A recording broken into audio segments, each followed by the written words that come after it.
Jesus entered Jericho and made his way through the town.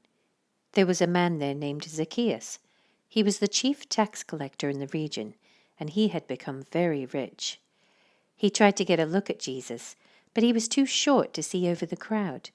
So he ran ahead and climbed a sycamore fig tree beside the road, for Jesus was going to pass that way. When Jesus came by, he looked up at Zacchaeus and called him by name. "Zacchaeus," he said, "quick, come down. I must be a guest in your home today." Zacchaeus quickly climbed down and took Jesus to his house in great excitement and joy. But the people were displeased.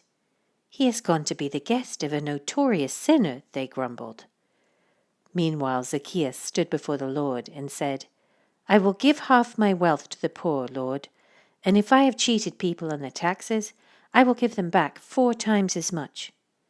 Jesus responded, "Salvation has come to this home today, for this man has shown himself to be a true son of Abraham. For the Son of Man came to seek and save those who are lost." The crowd was listening to everything Jesus said, and because he was nearing Jerusalem, he told them a story to correct the impression that the kingdom of God would begin right away.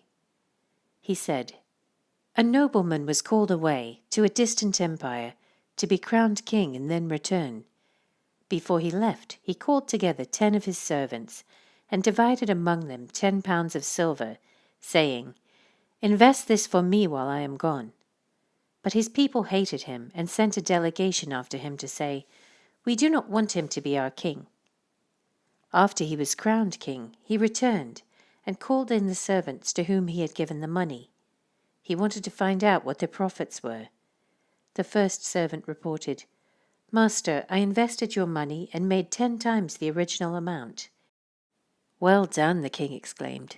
'You are a good servant. You have been faithful with the little I entrusted to you, so you will be governor of 10 cities as your reward.'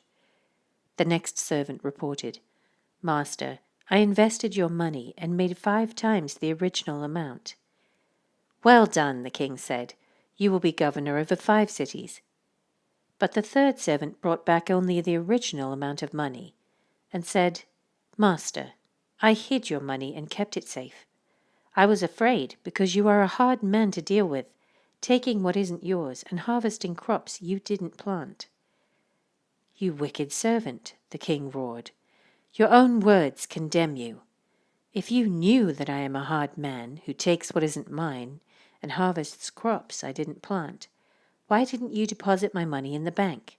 At least I could have gotten some interest on it.'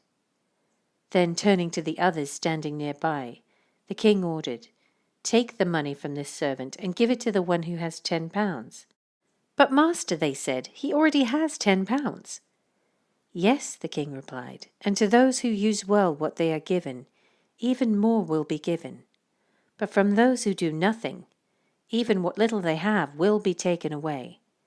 And as for these enemies of mine who didn't want me to be their king, bring them in and execute them right here in front of me.'"